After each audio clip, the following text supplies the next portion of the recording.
Olá, estamos começando mais uma teleconferência do programa Oficinas de Gestão, Oportunidades de Desenvolvimento, executado pelo Departamento de Ciências da Administração do Centro Socioeconômico da Universidade Federal de Santa Catarina. Uma oportunidade para os estudantes de graduação, especialmente aqueles dos cursos de administração, mas também do Programa Nacional de Administração Pública, de acrescentar, agregar conhecimentos, ampliar conhecimentos, utilizando-os como formação complementar do seu curso de graduação. O tema sobre o qual nós vamos conversar hoje é a ética no cotidiano profissional. Aqui ao meu lado está o professor Luiz Moreto Neto. O professor Moreto é graduado em administração, mestre em geografia, desenvolvimento regional urbano e doutor em engenharia de produção, todos cursos da Universidade Federal de Santa Catarina. Exerceu ainda funções executivas de diretor de operações, planejamento e presidente da Agência de Fomento ao Turismo do Estado de Santa Catarina. Atualmente é professor associado da UFSC, além de ministrar aulas nos programas de pós-graduação, mestrado e na graduação em administração. Já publicou dezenas de artigos em periódicos especializados, além de outros tantos trabalhos em anais de eventos. Possui 3 capítulos e 6 livros publicados. Professor Moreto, prazer tê-lo aqui conosco. Obrigado por ter aceito o nosso convite e participar de mais essa teleconferência para falar hoje sobre ética no cotidiano profissional. Obrigado a você, Áureo. Entendo que é uma oportunidade interessante para a gente discutir e esse espaço tem uma função pedagógica. Então, discutir um tema que é palpitante e que, no meu entendimento, é um tema que deve estar presente em todas as relações sociais e que, no caso da administração e particularmente da administração pública, deve ser trabalhado no âmbito da escola para reforçar princípios, valores e que a gente possa construir uma nova ordem em termos de sociedade. Então, agradeço a você pelo espaço, a oportunidade e espero que a gente possa compartilhar e agregar alguma coisa ao conhecimento dos nossos ouvintes.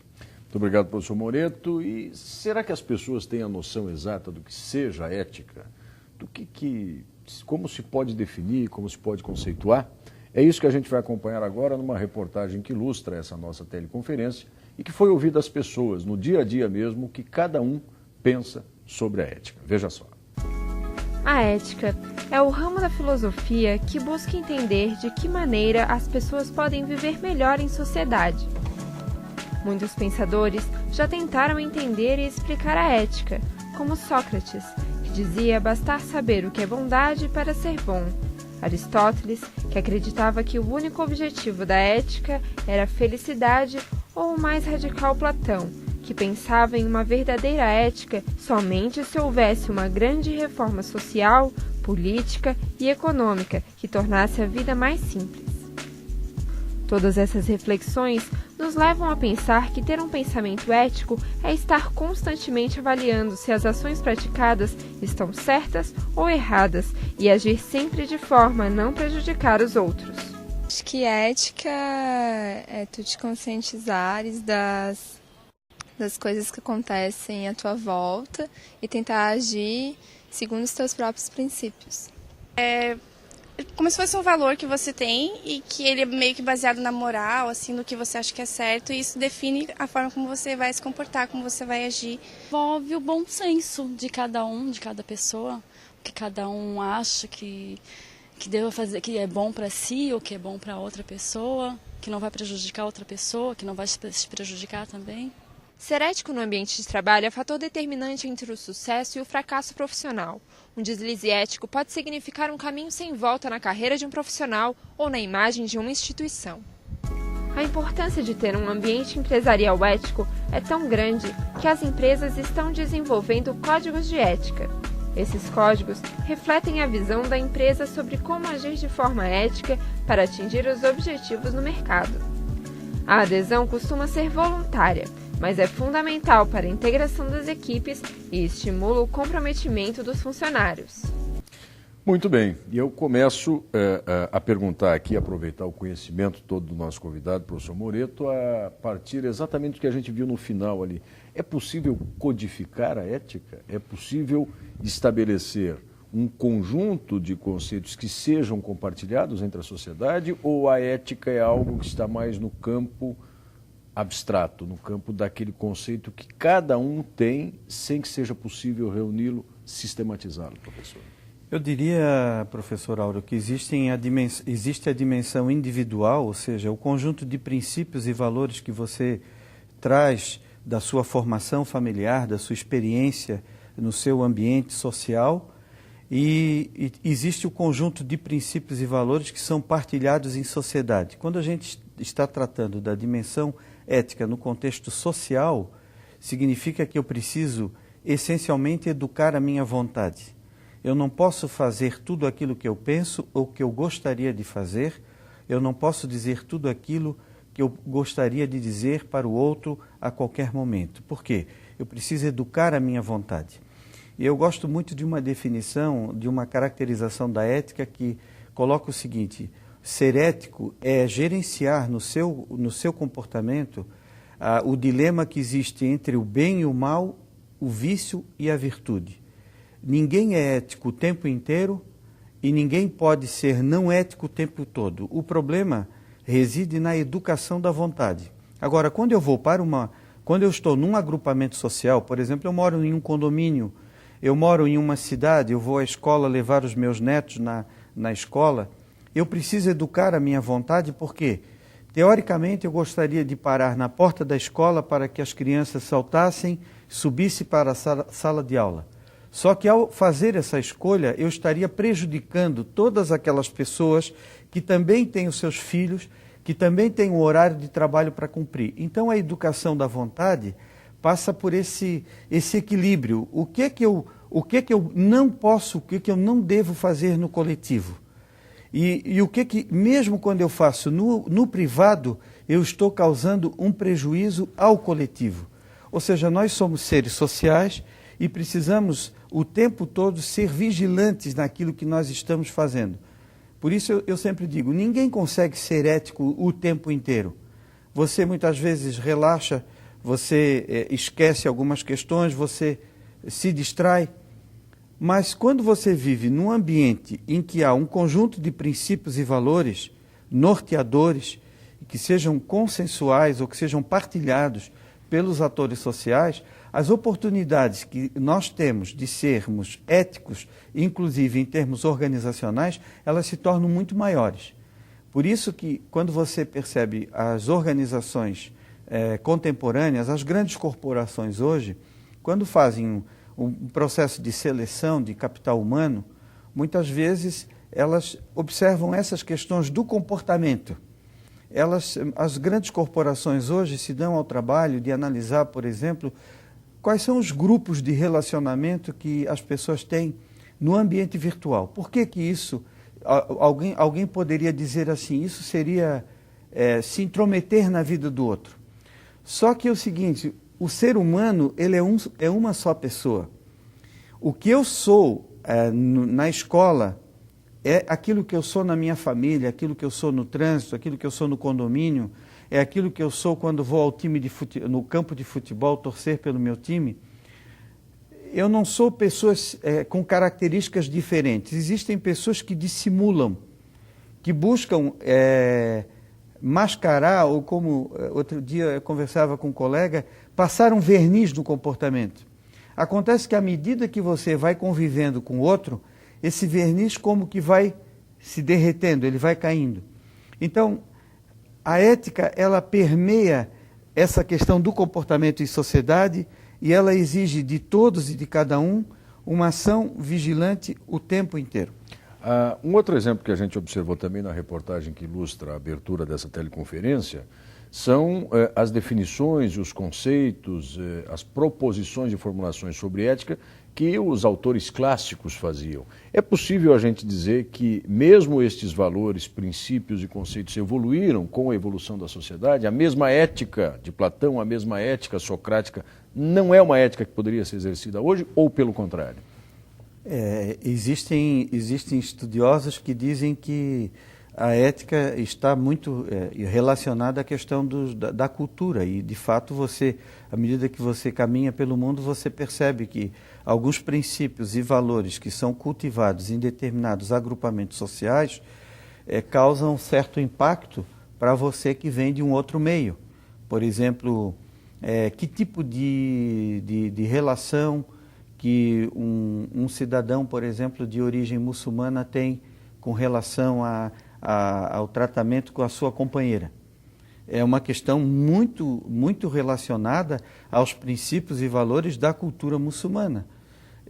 Eu diria que ser não ético na dimensão, na relação com o muçulmano, seria discriminá-lo porque ele vive desse jeito. Por exemplo, hoje está estampado nos jornais do mundo, eu li hoje ainda na web um jornal de Paris sobre a obrigatoriedade das mulheres de origem muçulmana retirarem a burca nos ambientes públicos. Entendo eu que isso é uma violação por parte institucional da sociedade francesa para um conjunto da sociedade que você percebe na França e em outros países da Europa que tem discriminações desta natureza para povos que têm uma contribuição social e econômica muito forte no desenvolvimento desses países. Então, diria eu que essa legislação, estes impeditivos, essas regulações que determinados governos e determinadas sociedades impõem umas às outras, seriam um descumprimento de princípios éticos. O ideal, professor, seria que, eu gosto muito da definição da ética como o viver bem em sociedade. E o que é viver bem em sociedade? No meu entendimento, é você construir unidade na diversidade. Eu entender que você é diferente da minha pessoa, você tem uma história de vida diferente, e eu, ao me relacionar com você, entender e buscar captar essas dimensões extremamente positivas que você tem como pessoa, como profissional, como professor, como homem, como pai, como um cidadão brasileiro que exerce uma função dentro da universidade. Sempre que a gente busca balizar, ou como o cidadão comum diz, enquadrar o outro a partir da sua visão de mundo, eu diria que eu não estou sendo ético, porque eu estaria discriminando você e eu não estaria aceitando você da maneira que você é. E na medida em que nós nos relacionamos, é importante que um respeite o outro do jeito que é, né? Um é mais formal, o outro é mais quieto, o outro é mais introspectivo. Enfim, a ética passa por... A unidade na diversidade é respeitar o outro como é e que o outro lhe respeite do jeito que você é, né? Sempre que a gente passa desse limite, ou que a gente quer nivelar, ou quer colocar tudo dentro do mesmo caneco, as coisas começam a se complicar nas relações sociais. Agora, professor, tem um aspecto aí que eu gostaria de provocá-lo, exatamente para ampliar essa discussão, que é essa questão da tolerância, quer dizer, o respeito, a busca do equilíbrio, a tolerância.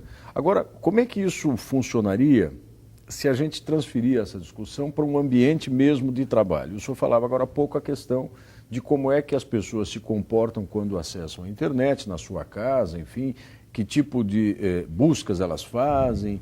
E no momento em que eu disser, olha, o limite aqui é este, eu não estaria sendo intolerante, eu não estaria respeitando a vontade daquele funcionário, colaborador, eu estaria restringindo a sua atitude, o seu comportamento, e, portanto, talvez não sendo respeitosamente ético? Professor, a sua questão é extremamente relevante. Eu diria o seguinte: cada agrupamento social se baliza por um conjunto de princípios e valores, e em cada organização esses princípios e valores ficam materializados a partir de um conjunto de ritos, de procedimentos.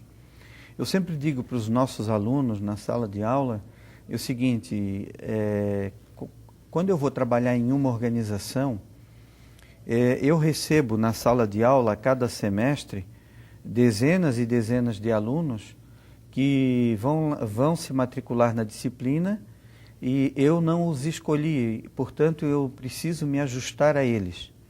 mas me ajustar a eles dentro de critérios institucionais. A corporação que eu trabalho neste momento, a Universidade Federal, ela tem um conjunto de procedimentos. E esses procedimentos devem ser observados para o bem comum. E existe um princípio que é, por exemplo, o princípio da isonomia. Eu sempre digo, nós tratamos os alunos de forma isonômica. Sempre que eu busco dar um tratamento diferenciado para alguém, eu estou quebrando a norma institucional e eu estou desrespeitando todos aqueles que cumprem o rito. Né? Então, vamos dar um exemplo muito simples, que é o exemplo que nós vivemos aqui, você e eu como professores. Nós aplicamos um conjunto de atividades no semestre e o aluno que não cumpriu aquelas atividades, ele não tem a nota suficiente para passar na disciplina. O rito institucional prevê uma prova de recuperação ou uma atividade de recuperação. Quando está pactuado pelo grupo de trabalho, no caso, pela unidade de ensino que você atua, que deve ser uma prova, você será ético aplicando a prova. No momento em que o aluno diz assim, professor, dá um trabalho aí porque eu não fui muito bem, quer dizer, eu estaria quebrando o rito da minha instituição, que é a minha unidade de trabalho, o meu departamento que integra uma estrutura maior que a Universidade Federal, que integra a Universidade Pública Nacional. Então eu estaria fazendo uma ação de clientelismo para favorecer o aluno A, o aluno B, e estaria dando um tratamento não isonômico a todos aqueles membros da estrutura que cumpriram o pacto durante o período de trabalho que foi o semestre letivo.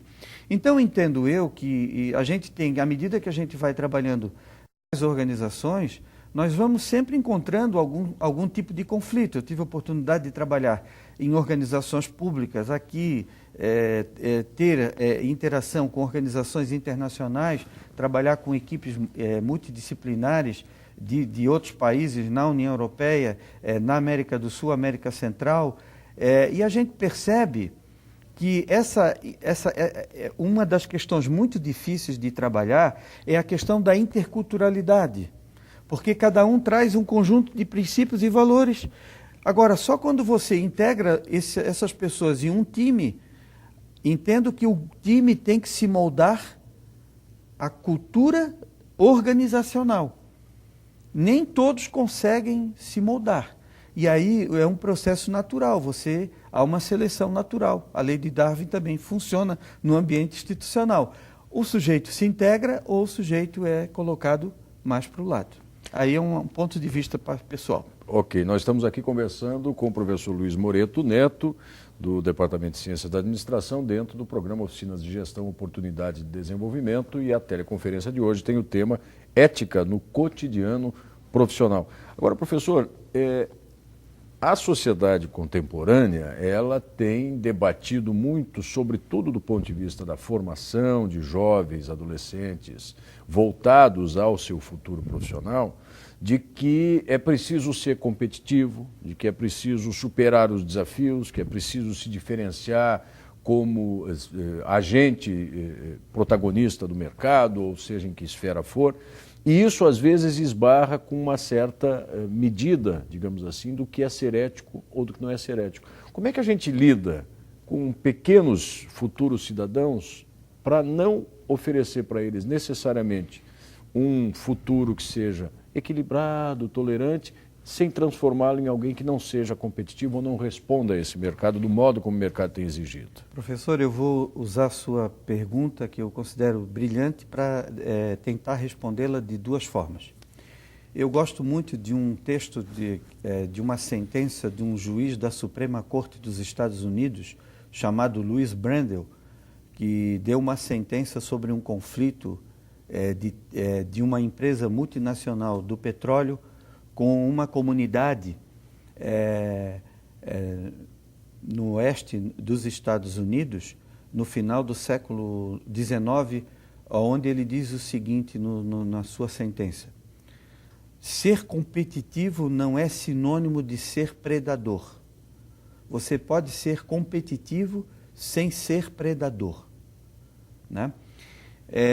Eu entendo, professor, e depois de alguns anos de vida, a gente vai percebendo que a educação que nós vivemos em sociedade, a forma como as pessoas organizam as famílias, as pessoas esquecem muito um conceito que eu considero básico, que é o conceito da cidadania social.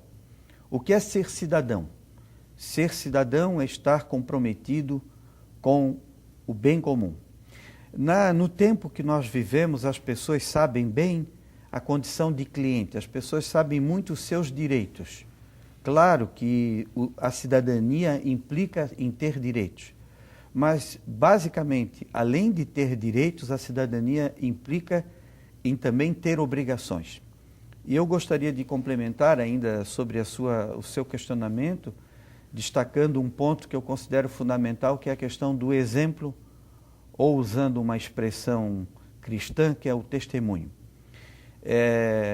Eu uso muito esse exemplo na sala de aula. Um garoto que o pai, a mãe, em casa, à mesa, falam sobre o bem, a virtude, e aí telefona uma pessoa do trabalho do pai e o pai diz assim para a empregada ou diz para a mãe: diz que eu não estou ou já saí, diz que eu já fui ou diz que eu estou doente.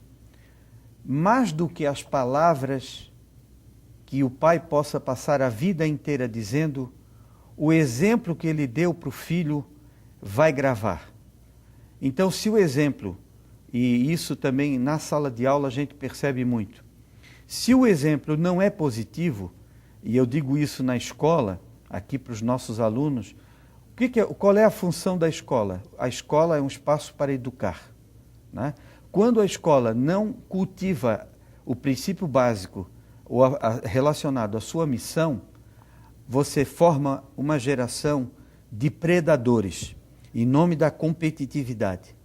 Você pode ser competitivo e necessita ser competitivo, mas isso não significa que você não possa ser colaborativo, que você não possa ter bom relacionamento com as pessoas com as quais você trabalha.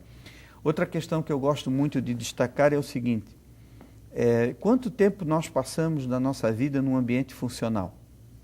Eu passei os melhores dias da minha vida, eu entreguei os meus melhores dias da minha vida como pessoa, dentro da minha juventude, para organizações a trabalhar.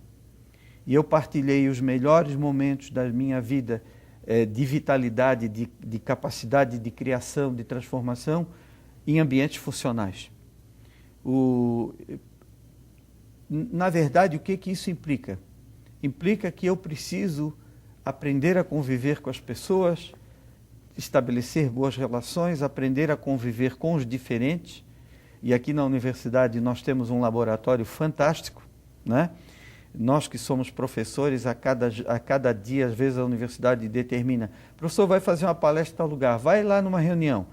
Os diferentes são muito diferentes e você tem que conviver com os diferentes e aprender com os diferentes.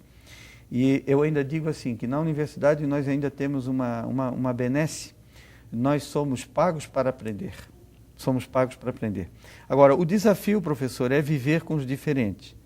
E fechando voltando ao ponto de partida da sua pergunta, ser competitivo é essencial. Agora, não significa que para ser competitivo eu vá cortar a cabeça do meu colega de trabalho, vá me apropriar do trabalho dele, vá negar a informação, vá trapacear, porque isso deseduca o meio e isso cria uma desagregação no meio funcional.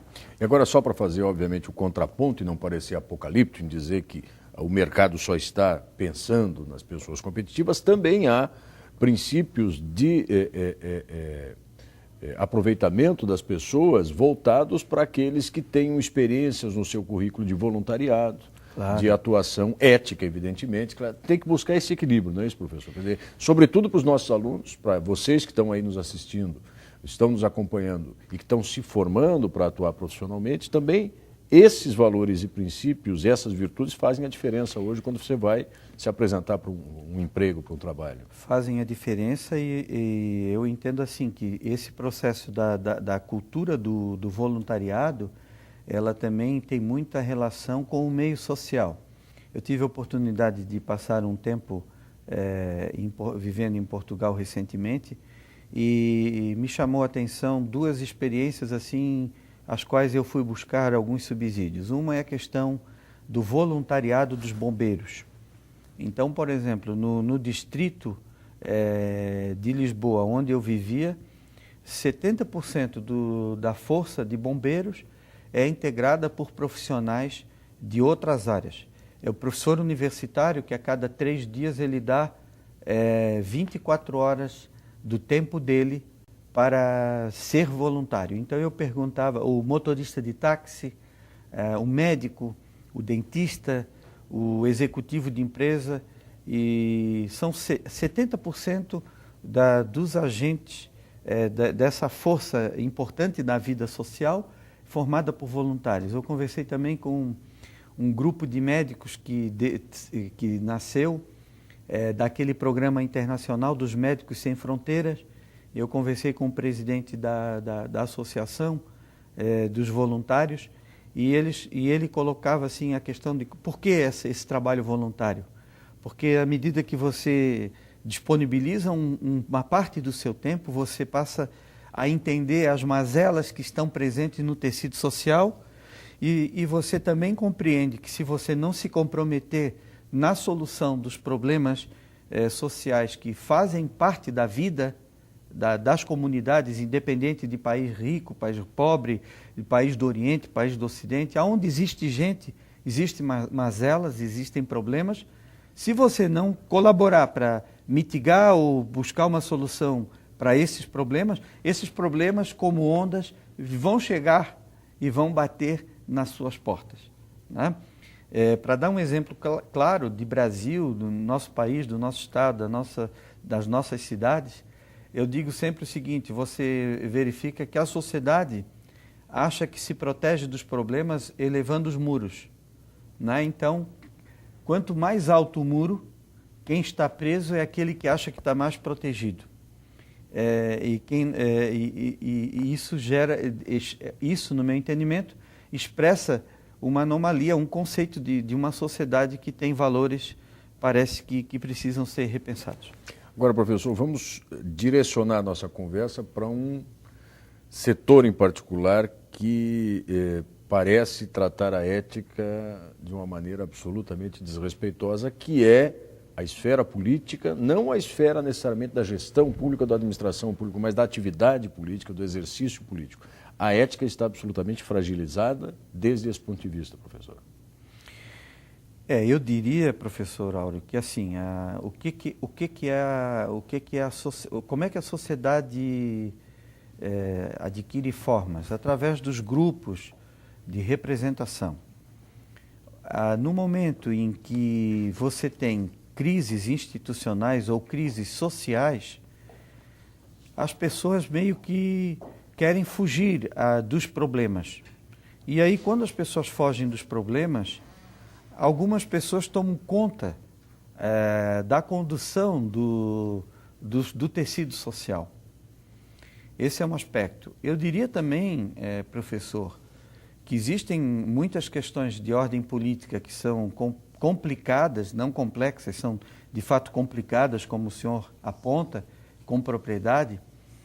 Mas eu diria também que, no meu entendimento, falta por parte da sociedade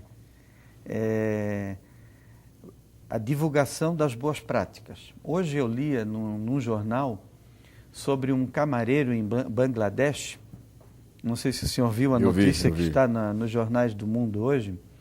Um camareiro em Bangladesh que ganha $400 por mês e um homem de 53 anos que foi arrumar a cama de um quarto de hotel e o hóspede havia deixado $50 mil americanos. O que ele prontamente fez? Ele pegou aquele pacote com dinheiro, foi à portaria, à recepção, pediu ao gerente que identificasse o hóspede que havia passado pelo hotel e devolveu aquele cidadão.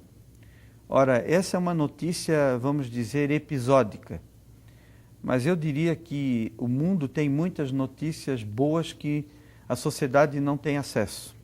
Não quero aqui exercer a incapacidade treinada e dizer que a mídia é culpada da distorção do processo. Eu diria que a mídia informa aquilo que a sociedade gosta de ver. E as pessoas têm há por parte da sociedade em geral um certo princípio bárbaro, um certo princípio da arena romana. Existem pessoas que vibram como na antiguidade os romanos vibravam quando os césares entregavam os ladrões, os pecadores aos leões, né? Lavava-se a alma, limpava-se os problemas, mitigando através de uma situação de aparência. Eu acredito, professor, que a política no Brasil, no mundo, ela tem problemas. Recentemente na Europa eu tive a oportunidade de acompanhar algumas questões polêmicas relacionadas à questão de sexualidade e exercício de ministério na Inglaterra, a questão de sexualidade, traições e envolvimentos com negócios no governo de França e negociações com empresas de classe mundial em Portugal e favorecimento em Espanha. São coisas que não são apenas de Brasil, eu diria o seguinte, são coisas que, aonde existe o ser humano, elas estão presentes. Claro que parece que no tempo que nós vivemos, essas questões, elas parecem que estão dominando, né? Agora, nós todos, enquanto cidadãos, somos corresponsáveis. Eu sempre digo assim, gosto também de citar, se o senhor me permite, uma frase da Bíblia que é assim, as pessoas gostam muito de olhar um cisco no olho do outro, esquecendo que o seu olho esquerdo está obstruído por uma trava, né? Você meio que é cego, mas você está querendo, com aquele olho que você tem 12% de visão, tentar enxergar um problema na casa do vizinho. Existem problemas muito grandes em termos da política nacional, nós não vamos desconsiderar, mas, ao mesmo tempo, nós percebemos que a sociedade faz de conta que esses políticos só têm um mandato porque existe uma sociedade civil que vai à urna, exerce a cidadania e faz uma escolha, né? As pessoas escolhem os seus pares, as pessoas escolhem os seus semelhantes. Portanto, há uma certa identificação de segmentos representativos da sociedade civil nacional com esse tipo de comportamento, que, no meu entendimento, é negativo e precisa ser repensado. Professor, uma das vantagens, eu diria, ou virtudes, já que estamos falando delas, virtudes, desse programa, desta teleconferência ou desse projeto Oficinas de Gestão é permitir que os alunos interajam conosco. Perfeito. Então, chegamos agora a uma altura aqui em que eu queria lhe transmitir algumas das questões que os alunos dos cursos presenciais e à distância, dos diferentes polos dos programas ofertados pelo Departamento de Ciências da Administração, dirigem nos fóruns, nos espaços de debate. A primeira questão aqui do Guilherme, do curso presencial, já aproveito para agradecer a você, Guilherme, por estar participando conosco. Ele formula o seguinte questionamento. A falta de educação que sentimos em nossa sociedade é fator influenciador ou preponderante na falta de ética que permeia as relações sociais, de trabalho e até mesmo na vida privada? Há falta de exemplos, nós já falamos disso, mas acho importante reiterar até para responder aqui ao Guilherme. Sim, eu sempre cito na sala de aula coisas simples que a gente percebe.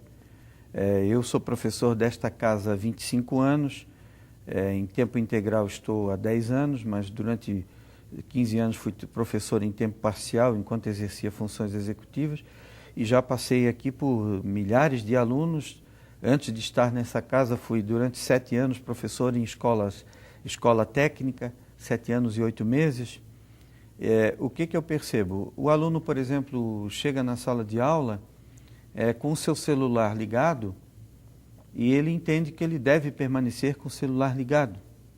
né? Uma ocasião, eu estava dando aula num curso de pós-graduação e pedi para um cidadão, que era aluno, que desligasse o celular. E ele prontamente me disse o seguinte: toca a aula porque eu sou prefeito e não posso ficar com o telefone desligado. Então eu disse assim a ele: se é para ficar ligado, todos nós ligamos o celular. E prontamente liguei o meu. Ao cabo de uns 5 minutos tocou meu telefone e eu, para instigar o sujeito, atendi o telefone, que não tenho esse hábito, de fato. Atendi ao telefone e ele disse o seguinte: você quer fazer o favor de dar aula porque eu estou aqui para assistir aula? Eu disse: é interessante, há minutos atrás você disse que você estava para assistir aula, mas que deveria ter o seu telefone ligado.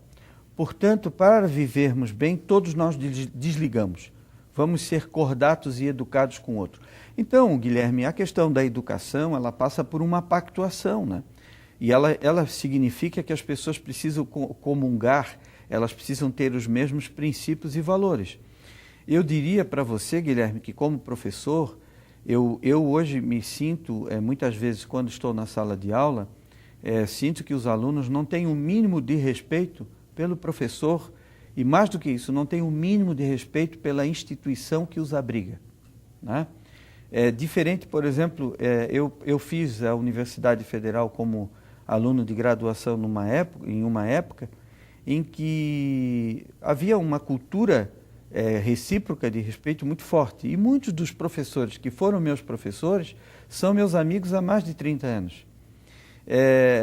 Eu tenho pessoas que são meus amigos, meus melhores amigos, desde que eu entrei nessa escola como aluno, eu tinha 17 para 18 anos. Então são pessoas que são meus amigos há quase 40 anos. São amizades para a vida toda. E foram meus professores, foram pessoas que me deram bons exemplos, que me orientaram, que me ajudaram.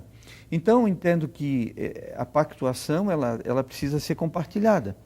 A educação, ela vem, no meu entendimento, primeiro na casa, né? Se você vem de um ambiente social desagregado, com pessoas que têm maus exemplos, você vai ter dificuldade. Não é que você não possa modificar, mas você precisa ter muita resiliência, muita resignação, tem que ter muita humildade, muito exercício para aprender.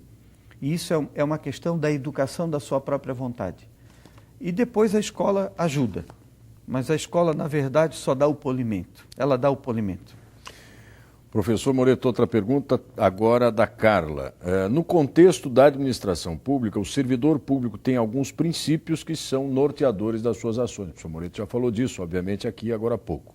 Como se explica tantos danos causados à população sem que a mesma verifique a devida punição aos infratores? Isso não acarreta um ciclo vicioso de se ele faz e não é punido, então eu também posso fazer? Essa é a pergunta da Carla. Sim, a pergunta dela é uma pergunta extremamente pertinente, porque basta abrir os telejornais ou jornais ou os jornais eletrônicos e você percebe diversas anomalias que são identificadas na administração pública nacional nos mais diversos níveis. Eu entendo que é um processo que já experimentamos melhorias. Existe hoje princípios de accountability, de transparência nas contas públicas. Você, por exemplo, tem as organizações, os demonstrativos financeiros qualquer cidadão, por exemplo, pode saber quanto que o professor Moreto recebeu de pagamento de diária da Universidade Federal de Santa Catarina. Isso é de domínio público, isso é accountability, isso é uma nova administração pública. Agora, Carla, uma questão no meu entendimento, que é uma questão cultural na gestão pública nacional, passa muito pela incorporação de um processo de gestão por resultados, né? Ou seja, as pessoas no serviço público, muitas vezes as pessoas vêm em busca da estabilidade. Ela faz. Eu ouvi ainda outro dia de um cidadão aqui dentro da escola dizendo o seguinte: professor, eu sou concurseiro, Eu me preparei para ser concurseiro. Aí eu disse, você pode me explicar o que é isso? Eu me preparei nos melhores cursos para concurso, estou buscando o melhor emprego público para ter uma boa aposentadoria. Eu disse, pô, mas você é um jovem, você tem no mínimo 30 anos de trabalho. Eu entendo que você tem que pensar no seu futuro, mas você não está pensando naquilo que você pode fazer pela sociedade, no desenvolvimento das suas competências, daquilo que você pode agregar? Não, existe um princípio da utilidade, né? As pessoas meio que querem se prevaricar da coisa pública. Carla, então, essa questão cultural, ela precisa ser trabalhada. No meu entendimento, no passado não muito distante, o quadro era muito mais negativo. Eu entendo que ocorreram alguns avanços em algumas áreas, em outras áreas nós precisamos avançar. Eu participei de um seminário recentemente na Europa sobre controle de contas públicas e a corrupção internacional, com os chefes das agências de controle dos principais países europeus. Muito interessante o sistema de controle que os principais países desenvolveram, inclusive para mapear o processo de rastreamento do desvio do dinheiro público e os mecanismos. E me chamou muita atenção um comentário de um professor de uma universidade parisiense quando disse o seguinte: como as pessoas usam a inteligência para burlar e fazer o mal, né? Ou seja, tem pessoas que têm uma capacidade de inteligência fantástica, só que usam para o mal. Acho que algumas coisas precisam ser repensadas, o controle precisa ser exercido, a transparência é fundamental e a cidadania política, Carla, a gente vota, né? Você vai votar esse ano. Você vai votar para governador do estado, para deputado, para senador da República.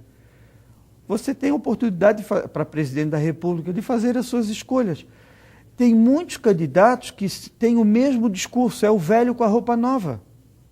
Mas você pode investir um pouco do seu tempo para saber o seguinte: este candidato já exerceu tais cargos públicos e ele modificou isso que ele está fazendo? Não. Então, ele mente. Se ele mente, eu não vou dar a chance de, em nome da mentira, ele exercer o poder e com meu aval. A cidadania política é um pouco isso, Carla. A pergunta do José, também do curso presidencial, obrigado José, tem a ver com isso. Ele pergunta se a ética do funcionalismo, por exemplo, ainda que eu acho que não é possível estabelecer necessariamente essa relação, mas vamos lá, a pergunta do José. A ética no funcionalismo vai melhorar com a aprovação do projeto da ficha limpa nessas eleições? Ele pergunta. Haja vista que muitos candidatos derrotados acabam ganhando funções comissionadas, se reincorporam ao serviço público? Aí é uma questão, novamente a questão do gerenciamento por resultados e a accountability. Nos países europeus que já implantaram a gestão por resultados, como Inglaterra, França, Portugal, Dinamarca, Bélgica, o que você percebe? O gestor público, ele faz um pacto, ele faz um contrato com quem o contrata por 2 anos e ele tem que ter uma ficha limpa e validada pelas agências de fiscalização. Se o sujeito, por exemplo, tem dúvidas ou ele responde a processos na vara civil, na vara de fazenda ou mesmo nas varas criminais, ele está impedido de exercer ou de ser investido de uma função pública. Por quê? Porque a gente sabe que o poder é um mecanismo de prevaricação. Quem tem poder, o poder gera poder, né? Numa sociedade de mercado, o poder ele dá uma exponencial do poder. Se você está investido em algum espaço institucional, você tem como alavancar. E se você não está revestido de princípios do bem, essa alavancagem certamente vai ser efetuada para a sua prevaricação, ou seja, em benefício próprio. E aí a legislação não adianta. A legislação adianta quando ela é cumprida e quando há transparência por parte da sociedade civil. Agora, professor, deixa eu lhe fazer uma outra provocação. Não lhe parece que a ética acabou se transformando num elemento de discurso político, por exemplo, em períodos eleitorais, quando na verdade ele deveria ser inerente a qualquer cidadão que se aventurasse no exercício de função pública? Assim como a transparência, quer dizer, o candidato se dizer, eu sou transparente, mas é fundamental que seja no exercício político. Eu sou ético, mas é essencial que todos sejamos éticos, sobretudo no exercício político. Então, há uma certa inversão, né? Procura-se construir um discurso na medida em que a ética é a minha virtude, talvez não seja do meu adversário. Né? O seu comentário ele é extremamente pertinente, inteligente e denota exatamente a crise de valores que nós temos em sociedade, ou seja, estaria implícito e que para exercer uma função pública o sujeito deveria estar revestido de princípios éticos no seu comportamento funcional e no seu comportamento social. E aí me refiro, desculpe interromper, professor, exatamente a essa lei da ficha limpa. Quer dizer, numa sociedade amadurecida nesse sentido, não seria preciso que uma lei estabelecesse isso. Os próprios mecanismos da sociedade de informação mesmo diriam o seguinte, olha, aquele cidadão jamais pode ser candidato ou, em sendo candidato, não pode ser eleito. Sim, esse é um condicionante fundamental. Agora também, eu peço licença a você, professor, para fazer um comentário. Né? Na sociedade, no modelo que nós temos de campanhas eleitorais, de informações ao cidadão, como é que se dá, por exemplo, a divisão do horário? Como é que se dá, por exemplo, o acesso aos recursos da mídia especializada?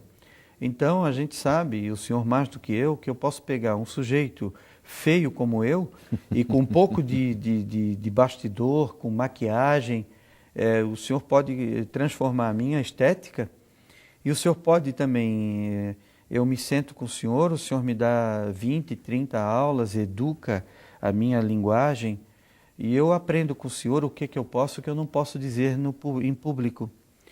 Isso é o que a gente vê muito nos programas eleitorais e a gente vê muito que tipo de informação que chega lá para o cidadão comum. Né? Em geral, o cidadão comum é municiado de um conjunto de informações que são altamente tendenciosas e que desinformam, e que ao invés de serem orientativas para a escolha dele no processo político eleitoral, elas passam a ser desorientativas. Elas negam o acesso à verdade. Mostra-se uma parte da informação, mostra-se aquela informação que interessa a alguém. É o sujeito que diz que no meu governo eu fiz 1000 obras. Né? Ótimo. Onde é que estão essas obras? Né? É o sujeito que diz isso, que diz aquilo. Ele vai dizer o que ele quiser, porque de acordo, se o partido político dele tem mais espaço no horário eleitoral, ele pode inclusive fantasiar e com esse recurso da tecnologia e com esse recurso da mídia eletrônica e também com o apoio da mídia impressa, ele vai levar ao conhecimento da sociedade a informação que convém só a ele. E claro que jamais ele vai falar mal de si. Mais uma pergunta esta do Marcos Severiano, aqui do Polo de Palhoça, que está nos acompanhando também pela internet. Qual é a diferença, professor, entre a ética e a moral no cotidiano da atuação profissional? Bom, a moral, ela diz respeito à questão dos valores relacionados à sociedade, a determinados costumes dos agrupamentos sociais. Tem gente que diz assim, que a ética é flexível. Eu, particularmente, não concordo com essa abordagem.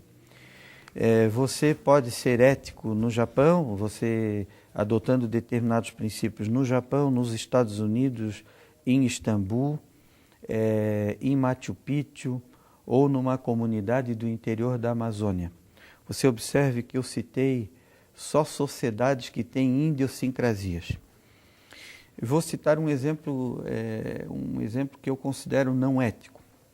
Há cerca de 22 anos atrás, eu estava numa missão na Amazônia Legal e passei um período viajando dentro do território da chamada Amazônia Legal, que envolve alguns países do Pacto Andino, e Eu observava, quando viajava com os barqueiros em algumas comunidades,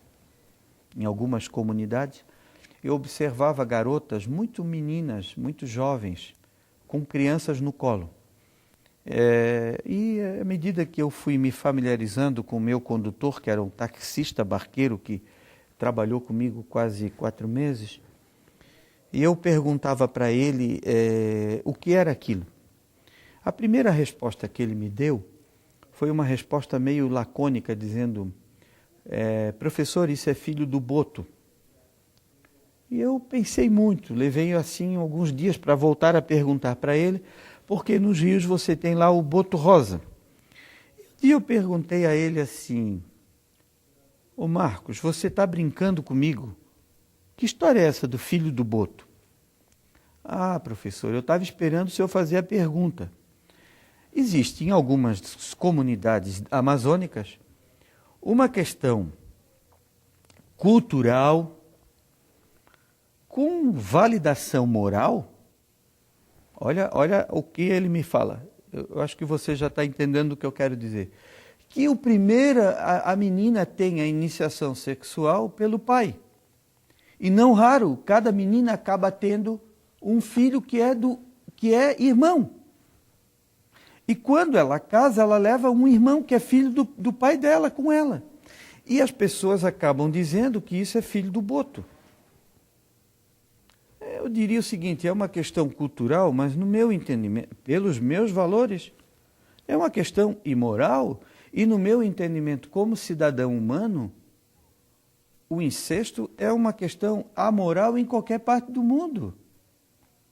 Pode ser na Tailândia, veja bem, em alguns desses países que eu nominei, os ritos sociais dizem respeito são tratados como questões morais. Mas na vida em sociedade, no meu entendimento, eles deixam de ser morais e passam a ser não éticos. Por quê? O direito de alguém está sendo cerceado, alguém está sendo respeitado de alguma forma. É como as mulheres num determinado país, no Oriente, que tem o lóbulo genital mutilado. Extirpado. Extirpado, mutilado por um... Ora, seria uma questão moral da sociedade, de determinada sociedade? Agora, isso é uma questão ética? Ou seja, você priva aquela mulher de uma condição que é da natureza dela, da sexualidade dela, da reprodução dela, da condição dela como pessoa, inclusive da dimensão do prazer? Isso será que é uma questão moral, no meu entendimento? É uma questão amoral e uma questão aética.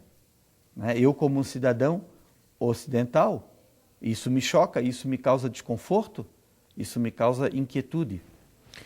Muito bem, nós estamos nos aproximando do final desta teleconferência, em que conversamos aqui com o professor Luiz Moreto Neto, do Departamento de Ciências da Administração da Universidade Federal de Santa Catarina, sobre a ética no cotidiano profissional. Professor, 2 minutinhos ainda para o seu recado final, sobretudo aos alunos que nos acompanham, que vão nos acompanhar revendo esta teleconferência, a respeito de como eles, jovens que estão agora no início, no meio, próximos do final da sua primeira etapa de formação, nos cursos de graduação, enfim, como eles podem construir uma trajetória que tenha foco, sobretudo, nessas relações dos princípios, valores e do reconhecimento da ética como uma atribuição essencial ao ser humano.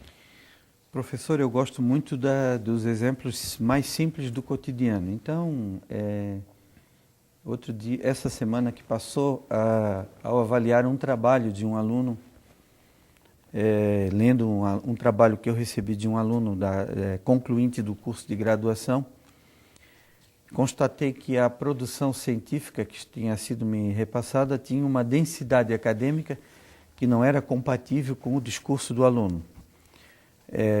Fui à web e percebi que o aluno havia plagiado totalmente o trabalho de um outro colega. E quando ele apresentou o trabalho em classe, eu perguntei a ele se o trabalho era dele. Ele disse, sim, o trabalho é meu. Então, esse exemplo, no meu entendimento, ele vem ao encontro do seu pedido de finalização.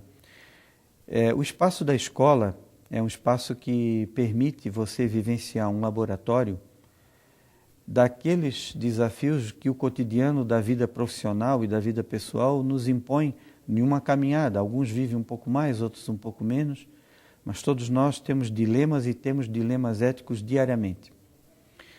Educar à vontade, lá no espaço da sala de aula, por exemplo, o trabalho é em equipe, eu faço o exercício em equipe, eu aprendo a viver com os diferentes, eu trabalho a interculturalidade e aprendo o que o outro tem para me ensinar.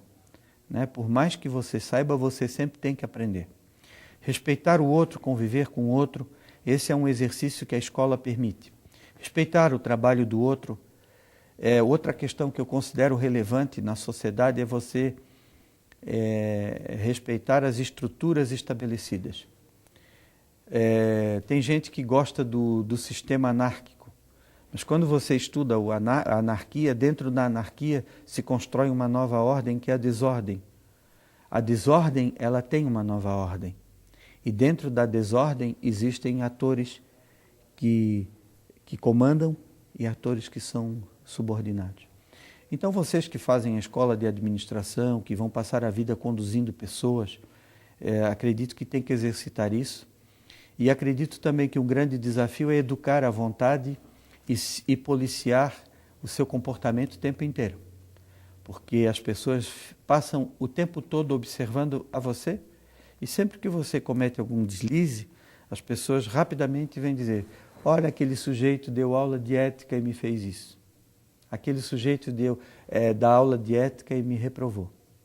Outra questão que eu gosto de destacar é o seguinte: nós em sociedade, não só na questão da ética, sempre estamos buscando um culpado para os fracassos e tentando responsabilizar o outro.